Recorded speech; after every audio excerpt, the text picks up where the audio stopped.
Hi, my name is Jamie Edmonds. You may know me from my 20 years in TV news, more than a decade at WDIV in Detroit. I'm Jamie Edmonds. Or you may have heard my voice for the past 3 years on the historic WJR 760 on the morning show. It was so fun to wake up Sunday morning, get ready, watch this game. I have told other people's stories for years. It's time to tell my own.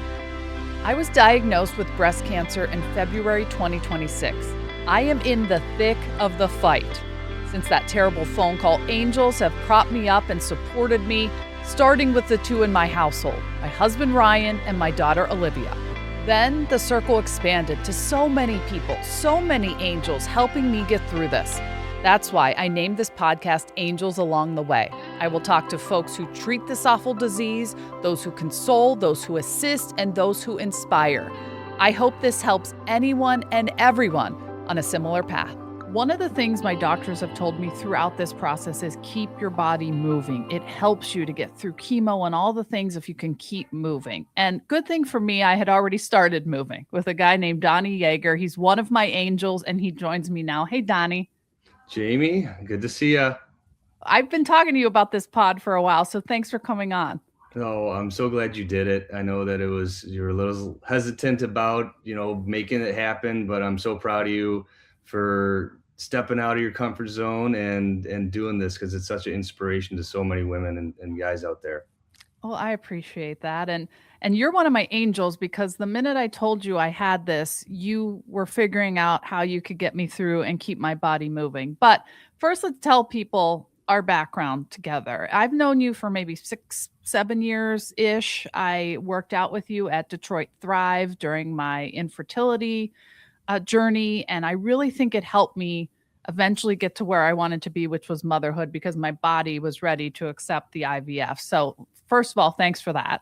No, you're welcome. And it's been a fun ride. We've been through a lot together, and we're continuing to climb the hills and conquer more and more every day. But yeah, you came to us and you were looking help with kind of just getting your body as in shape and as healthy as possible to help conceive. And it's a common thing that a lot of women come to us looking for help for, because obviously taking care of your body and being healthy and being in shape, it definitely increases the chances of fertility. And then we kind of evolved from there, and we've gone through a few other things, and now we're here and kind of a challenging attack and a new challenge. Isn't that the truth? Yeah, something I didn't see coming. But first, introduce the audience to you, Donnie. What's your background? How'd you get to Detroit Thrive?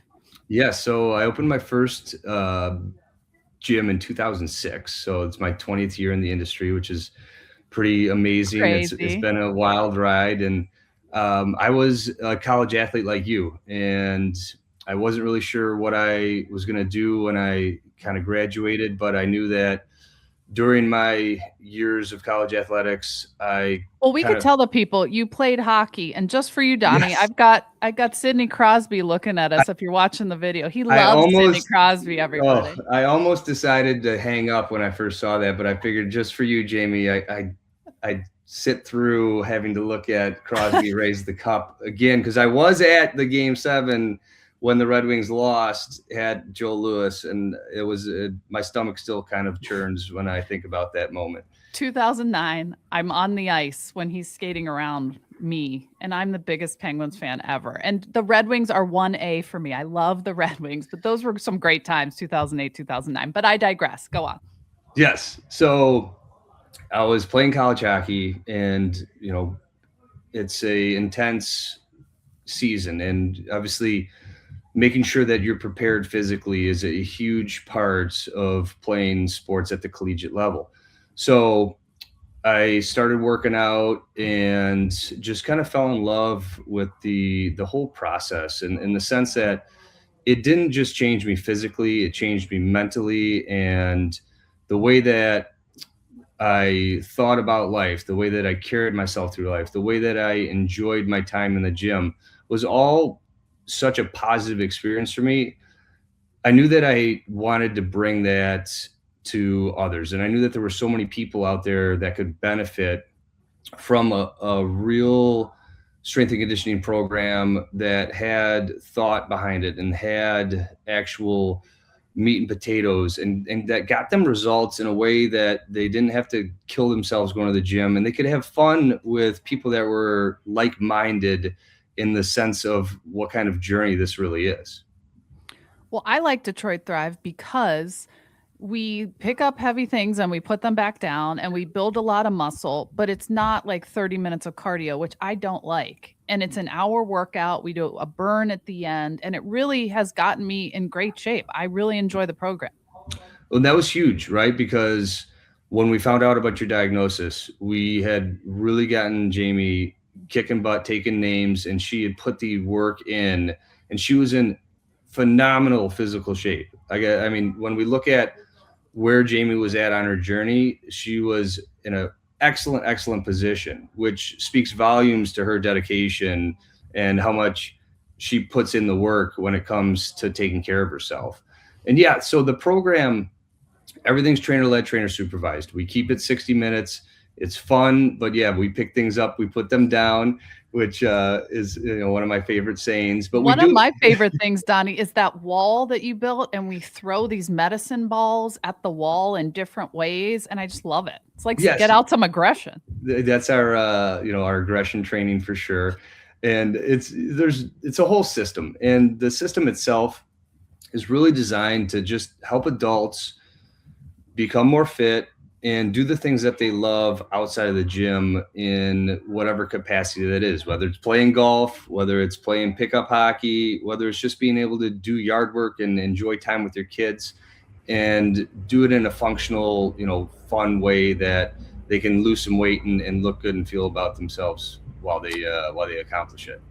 And Detroit Thrive is at Esch Ice Arena on Detroit's east side, in case anyone wants to go see Donnie and try this workout. And if you hear a Zamboni going around in the background, that's what you're hearing. They're taking the ice down for the summer season. It's a sad day for us, but it happens every spring. Yes. And so the gym for Donnie is above the ice. And sometimes I like to watch all the little kids out the window. Okay. So February comes. It's the worst time of my life. I get this diagnosis. And honestly, you could tell something was up with me because we wear these heart monitors and my heart was through the roof and I wasn't doing anything. Yes. We looked at Jamie during the workout and we were like, Jamie, what the hell is going on? Your heart is racing and we're just like doing the warm up. And you could just like piece it together that something wasn't right. And then we were getting the feedback from the heart rate monitor. So like when we do the workouts, there's different like colors, right? And as the closer you get to red, the more your heart's working. And literally we're just getting dynamic warm up and she's in yellow and red, which is like our two highest zones.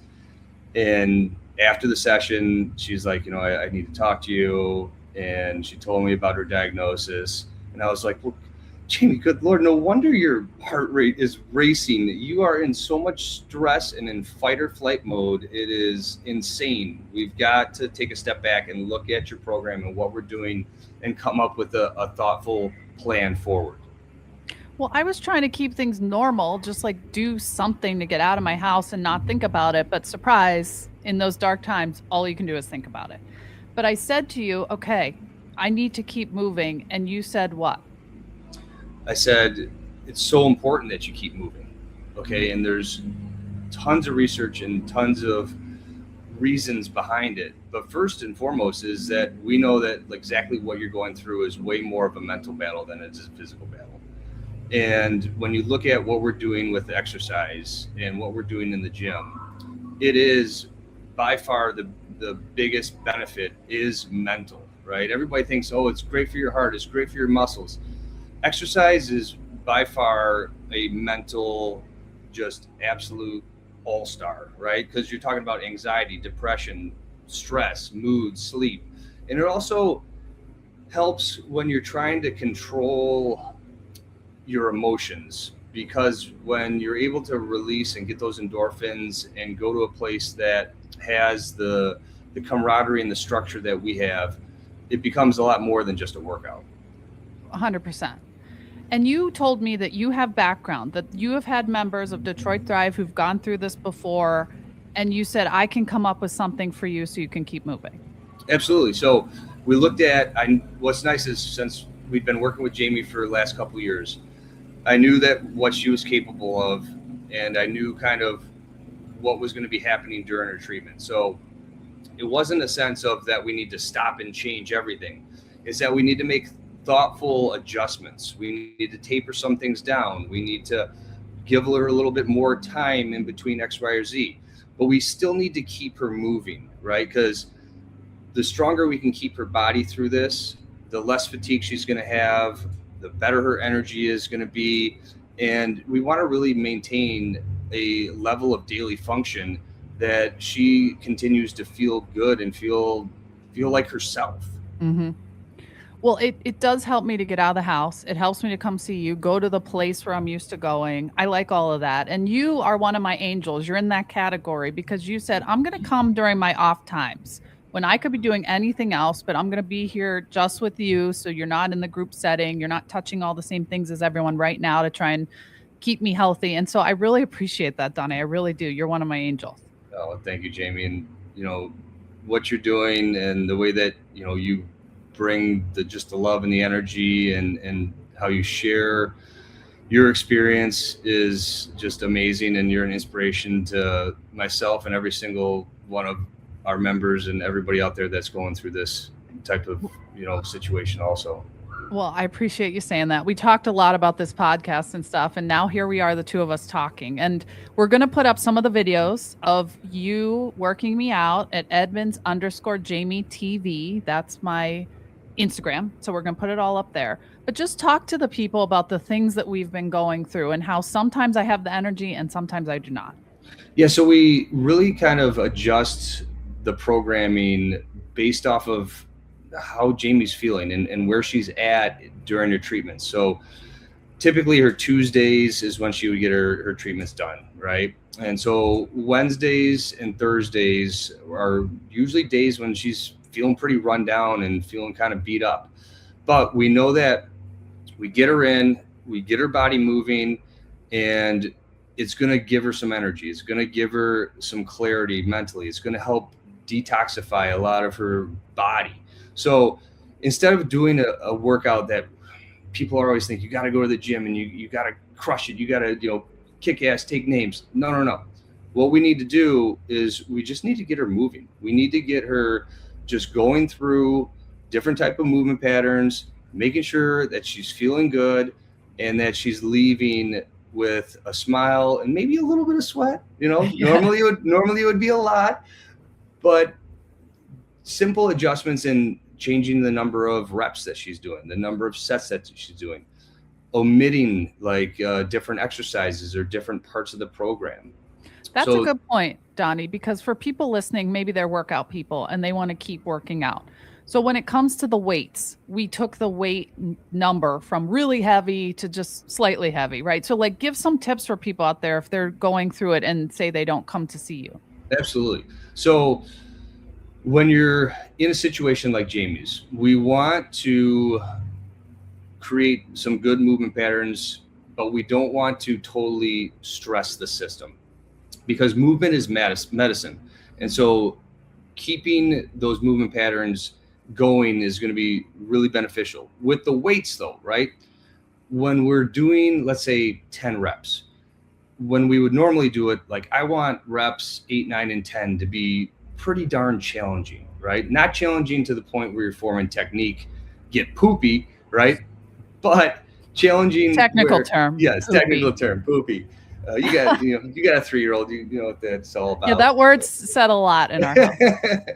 So real simple. Instead of us kind of having that fatigue on those last couple reps, I want Jamie just kind of starting to feel a little bit of that stress towards that last rep. So if you have to adjust the weight by, 25 to 30 to 40, even 50%, that's totally fine. Don't set your expectation when you're going through something like cancer treatment that you're going to be able to do what you've done before. You've really got to change that mindset, and you have to take it on a day-to-day basis, and you have to think about how do I feel today and how do I want to feel tomorrow? So if we know that Jamie has a treatment the next day, we're also not going to try and crush her. We're going to make sure that we're leaving some reserves in the tank so that way she can go to her treatment, not run down, because obviously keeping her immune system up is a concern that we're being conscious of also. Okay, so a little less weights, maybe fewer reps. Yep.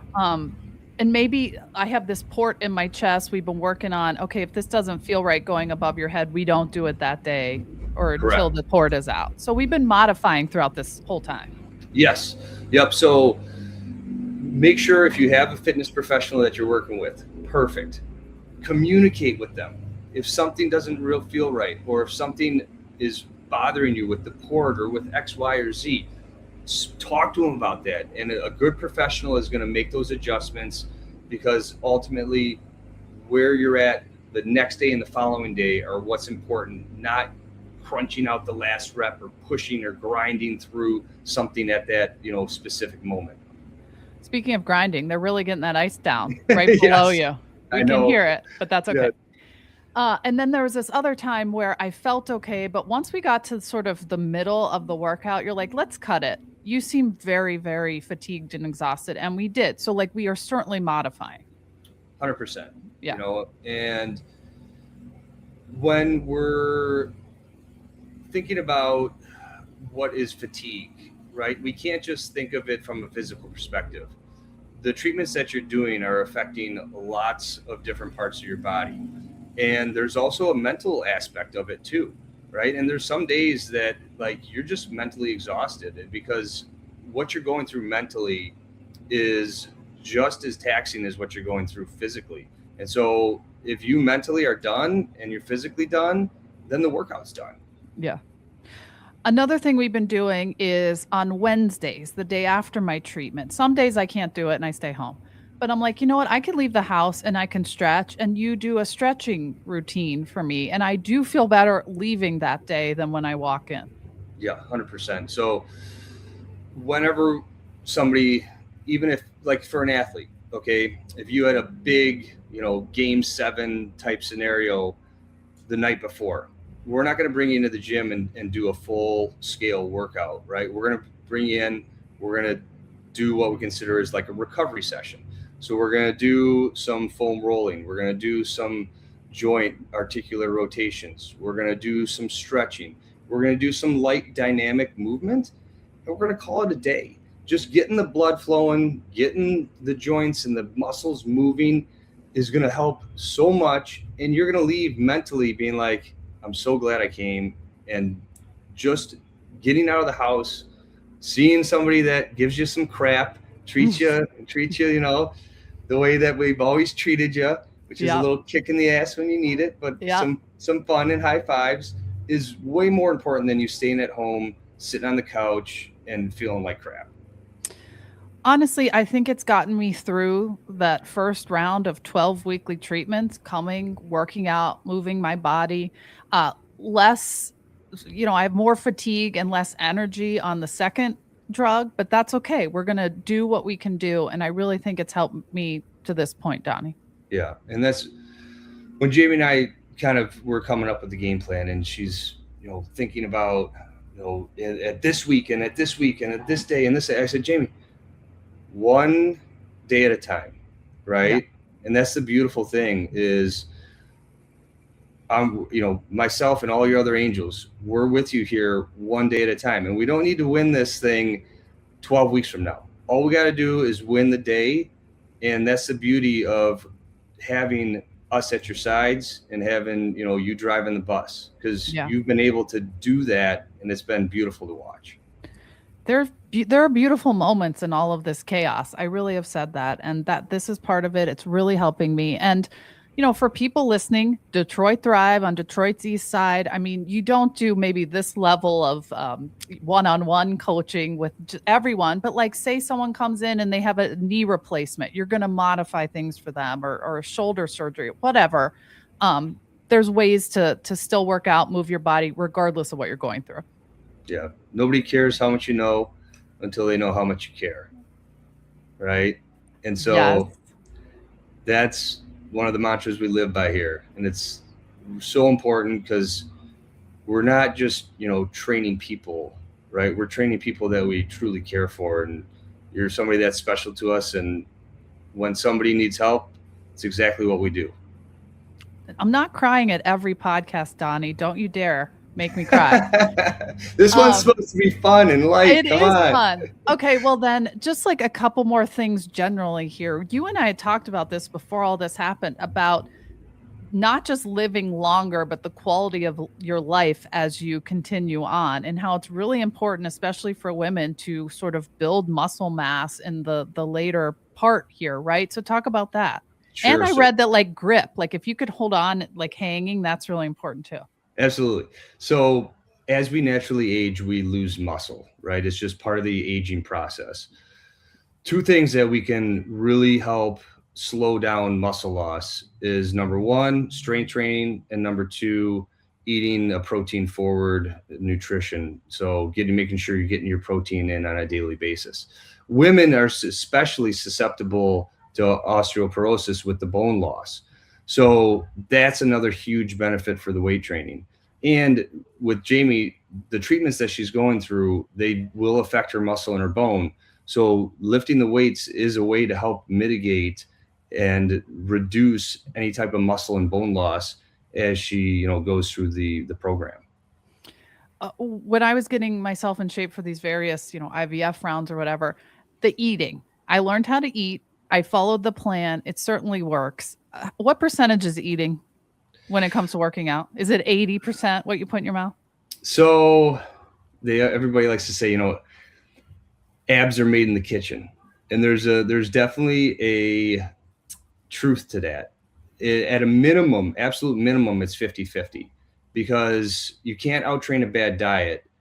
But when you get your body into the gym and you get moving, what happens is what I call like the synergy effect. And it becomes 1 + 1 = 3, is when you work out, you feel better and you want to eat better. And when you eat better, the same thing happens. You feel better and then you want to work out more. When people try and do just one or just the other, you're kind of like running into a wall, right? The door's open, but you need to make a little bit of a turn to get into that open door when you couple those two things together. So the synergy effect is real, and nutrition and exercise are something that just they have to go together if you really want to turn it into a lifestyle and be long-term successful. I certainly learned a lot from your program, because when I talked to the nutritionist at Henry Ford, I had this meeting and they were talking to me about eating well for cancer. I'm like, oh, well, that's all the things I already know that Donnie taught me. Like, get your vegetables in, eat whole foods, processed meats, processed foods, all that's bad for you. I'm like, I knew that already. Absolutely. Yeah. Right. Jamie's on it. And it doesn't have to be nearly as complicated as people think it is, right? It's very simple. It's very straightforward. And the best part is you can still eat great tasting foods, and you're going to feel and look so much better when you do. Well, I really appreciate you. We're getting through this thing. I have a little bit more of treatment, and then when I have to stop for surgery, I will. And then you're going to really have to work to get me back after surgery. But I appreciate you. I feel like you're going to do it for me. Jamie, we always take care of you. You're awesome. We love you and couldn't be prouder of everything you've done here. Thank you so much. Okay, we end every Thrive workout. You have like a quote or something. So I told him to prepare a quote for this very moment and tell us what you've got, Donnie. Well, I gave you a good one earlier, which was a good one, but I'll just go with my, I have like a daily planner that I use. And this one's a Dolly Parton one. So I know Jamie does like a little country music. I do. So don't get so busy making a living that you forget to make a life. From Dolly. That's a good one. Because if anything, this has taught me, like, slow down.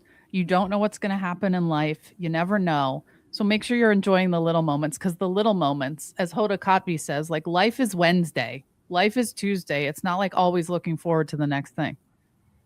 So my planner strikes again. Your planner strikes again. And on a final note, since it's just us, he always asks me, what do I want on the radio while we're working out? What do I tell you? Boy bands. Boy band radio. Thank you. And that's Watch gotten me out. to this Watch moment. out. Donnie Jaeger, thank you, my angel. I appreciate it. See you at the next workout. Jamie, see you soon. And now I'd like to bring in Dr. Dennis Kerrigan, clinical exercise physiologist, director of the Excite program at Henry Ford Health. Good morning, doctor. Good morning, Jamie. Thanks for joining us. We just had a nice discussion with Donnie, the guy that's working me out personally, and now I want to broaden it. So if people are listening, how they could relate this to their life. And I know that the Excite program is exciting. So let's start there.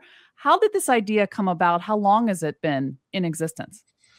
So the Excite program is probably one of the oldest exercise oncology programs in the country. And by oldest, I mean 18 years. So it hasn't been around that long, but it has been around, almost 2 decades.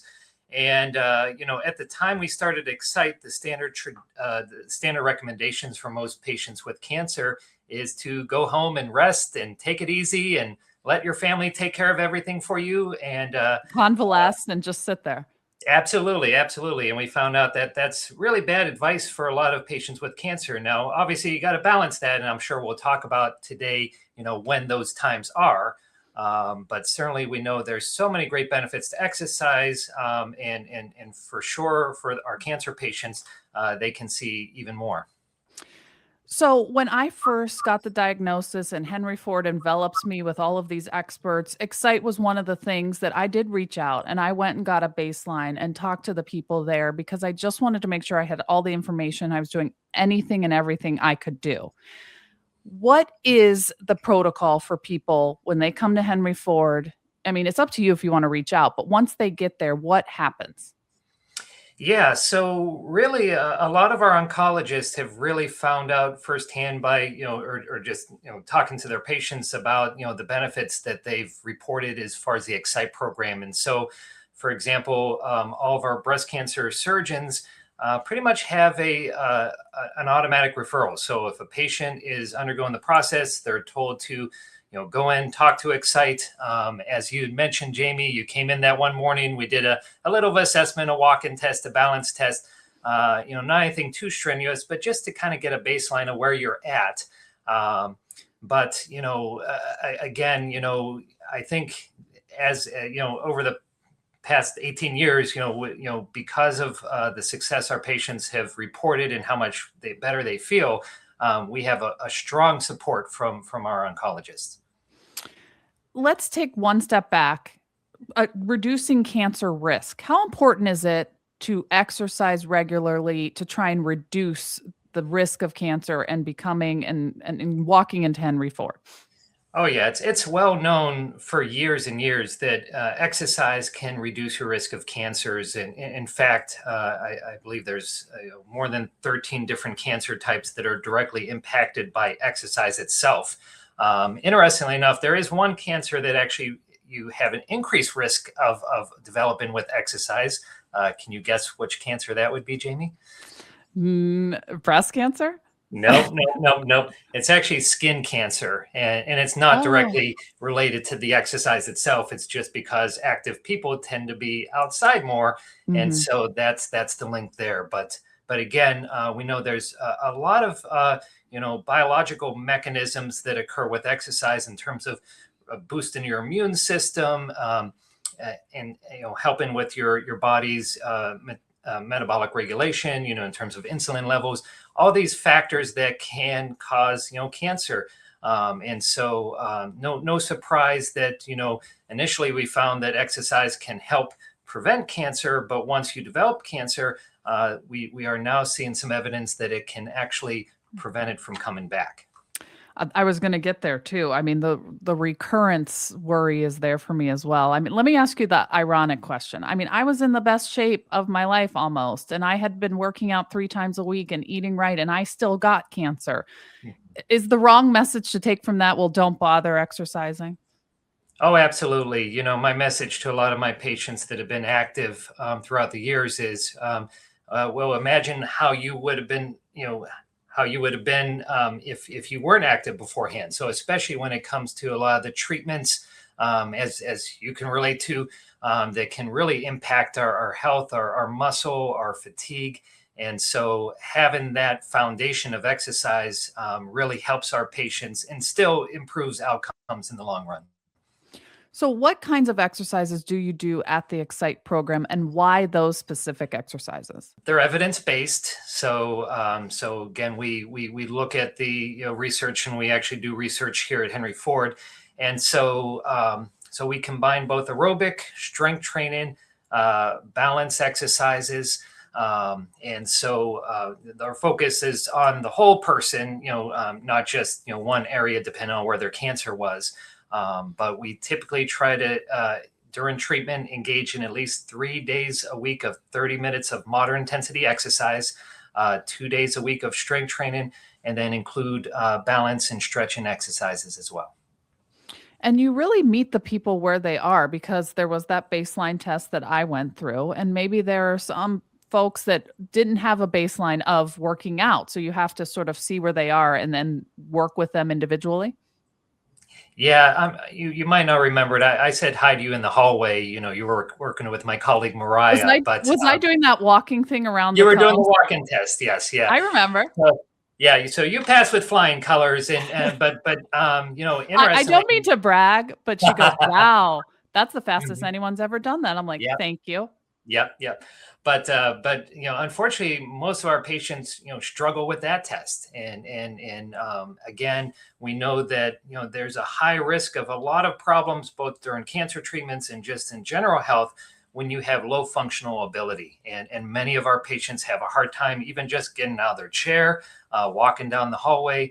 And so certainly those are the type of patients we really try to target in the Excite program. Now, I'm not saying I have no side effects, but I have been managing the first round of Taxol quite well, and now I'm in the AC round. Could it be attributed to I'm continuing to move my body? If I'm not working out with Donnie, I'm going for walks. Oh, absolutely. Again, there's a large amount of evidence that shows that exercise can help improve your side effects with, chemotherapy. It's not a magic bullet; doesn't fix everything. But certainly, when I have patients talk to me about how they feel, during their treatment and their exercising, it's certainly a different story than, patients that are, spend all day in bed, because we know if you're doing that, even without the treatment, you're going to feel more tired, you're going to lose muscle mass. And so it becomes a double whammy for a lot of those patients.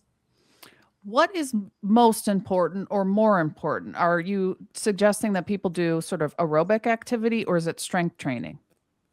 Well, again, the evidence points to both. You need both. Now, during chemotherapy, we do need to monitor symptoms.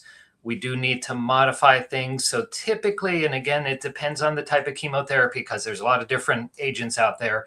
But often those few days after an infusion, your body's immune system takes a hit. You're feeling worse. You're feeling weaker. There could be some dehydration going on. So usually the first couple of days after an infusion, we may just do very, very light activities or no exercise at all. But as you kind of pull out of those few days, that's when we start to almost kind of ramp up your intensity again. So that's kind of our model that we use, depending on if you're every 3 weeks or 4 weeks or however long before your next infusion, we gradually increase that intensity as long as you're able to tolerate it. And you'd mentioned that your trainer is monitoring your heart rate. Yes. That's a very smart thing to do because, I've worked with patients who, during their chemotherapy, their heart rates race, and their personal trainers, at least one example I have, continue to try to push that patient to what she was doing before, and she was unable to do that. So you obviously need to listen to your body and need to monitor things like your heart rate. Yeah, Donnie and I discussed how high my heart rate was right at diagnosis. I just was like in fight or flight mode. And I just, he knew something was wrong before I even told him, but he's been great working me out. But I just wanted to talk with you because I want people to know that this is available at Henry Ford Health and to utilize it. I mean, how unique is this Excite program if it's been around for 18 years? I mean, how did it come about? Well, I have to thank my colleague, Dr. Eleanor Walker. She's a radiation oncologist, a really strong physician champion. And I think when you look at different programs across the country, there's always those strong physician champions that help push this. We were thankful, throughout the years to get help from Game on Cancer, which through like the Lions and the Pistons, they help support us. Because obviously we know that during cancer treatments, it can be a really rough time financially for a lot of patients. And so we help support that. My ultimate hope is this type of service will be just part of any oncology experience, and the evidence is there that hopefully one of these days we can get insurance companies to start paying for this more. That's a whole nother podcast, insurance companies and how this all works with that. But we won't get into that. We'll just stick with the physical movement. Let's move then to recurrence. So people get to the other side of this. What is important when it comes to physiology and your body after chemotherapy, after surgery? Well, I think the most important thing is just to be able to help individuals get them back to where they were before, or in some cases, even better. So like in a lot of our patients that weren't doing any activity or exercise before often, and we've shown this in studies, we improve their VO2 max, we improve their strength and their quality of life. And so certainly, we know that you can get better even after treatments. So that's number one goal. Well, I hope that people follow along and follow through with that, because I just think it's just a great resource at Henry Ford. And every time I walk in that building, I turn left, there's the Excite room. You've got the weights, you've got the, what are these things? The armagometer. Yeah. Yeah. I see people doing that. Do you have classes too? Oh yeah, I mean we have the way that the program is set up is it's similar to like a cardiac rehab program. So we typically have about 6 or 7 people all exercising together on the machines, whether it be a treadmill or a bike, and then we kind of move them around. And then at the end of each class, we do group strength training and balance exercises. But it's really great, not just from the standpoint that they're getting some movement, some exercise, some guidance with respect to that, but the fact that they have that group support. I think that's really what helps a lot of our patients and why they love the program so much, because not only are they talking to our exercise physiologists, but they're also talking to each other and what they've experienced. And I think that can be very powerful. Yeah, that community and having people understand what you're going through. We talked about that with the therapist that I had on the podcast. All right, Dr. Kerrigan, I think we've put it out there like it's important to keep your body moving. How about we do some takeaways here at the end for folks who have been touched by cancer like myself, or even friends and family who are listening who have not, maybe what they could do to prevent it for themselves? Well, yeah, for those individuals who've been recently diagnosed, or even if you've been diagnosed a few years ago, the most important thing is to keep moving. We want to avoid inactivity, don't push it, but still good to get out and maybe do a light walk or things like that. Just being active is going to be really helpful in reducing your risk. All right, perfect. Those are some takeaways then. I like that. And I got to be honest, when I heard I was interviewing Dr. Kerrigan, the first thing that came to my mind was Nancy, because I figured skated. I'm always asked about that. So yeah. But my grandma thinks there could be a relationship there, because, the Kerrigans immigrated to the Boston area. So you haven't done any figure skating, but there may be a connection. Good to know. Good to know. All right. And next time I walk in that building, if I see you, I'm going to give you a big hug.